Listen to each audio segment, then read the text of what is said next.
Let's quickly see how to control the RGB LED with your Arduino. Once again, in this section, I'm going to go quite fast. The goal is not to go into details about each Arduino functionality, but to reach the next activity part where you will practice on Arduino functionalities controlled by the Raspberry Pi using serial communication. So let's start and let's directly write some basic code for the RGB LED. So what you can do here already is to connect your Arduino. So once the circuit is correctly done, you can connect your Arduino back to the Raspberry Pi with the USB cable and then check that you have the Arduino connected here with the correct board, of course. And now, well, basically how to control an RGB LED is very simple.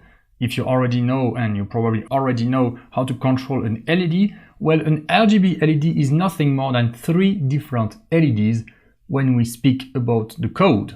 So we are going to control each leg, okay, each color separately.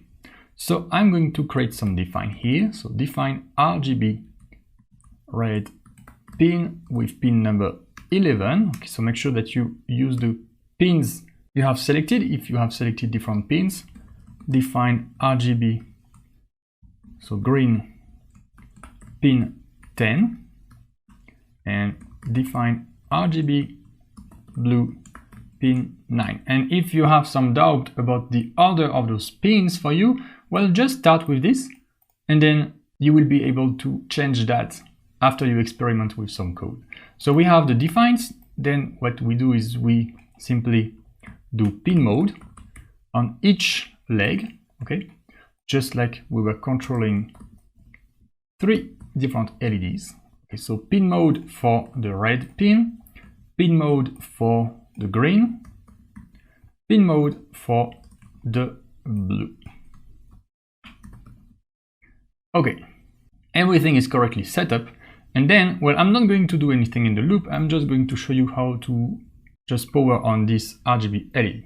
So if you do digital write, here you can do digital write, and you can also do analog write because we are using pins that are PWM compatible. I'm going to start with digital write, okay? So you can put, for example, high, and then the digital, let's just use the same here. So for the red, and then for the green, and then for the blue. So let's say we want only to power on, so low, only the green and the blue, okay, to make a combination of green and blue color. So those are going to be powered on with full intensity and this one with 0 intensity. So let's, so the board is connected. Let's upload. All right, and you can see we have this color, which is not exactly blue, not exactly green, but in the middle. So with this, you can do different combinations, okay, up to 7 different combinations. And then I'm gonna comment this. And now let's see an example with analog write, okay. So I'm gonna use also the pin like this. And then you need to give a number between 0 and 255. So here you have more control over the colors, okay? So if you put 0, that's gonna be powered off. If you put 255, it's just like you use digital write with high. And then if you any of, for example, the 180, this is gonna be a percentage of the brightness, basically between 0 and 255. That's gonna be applied to the red color of the RGB LED. So let's do this.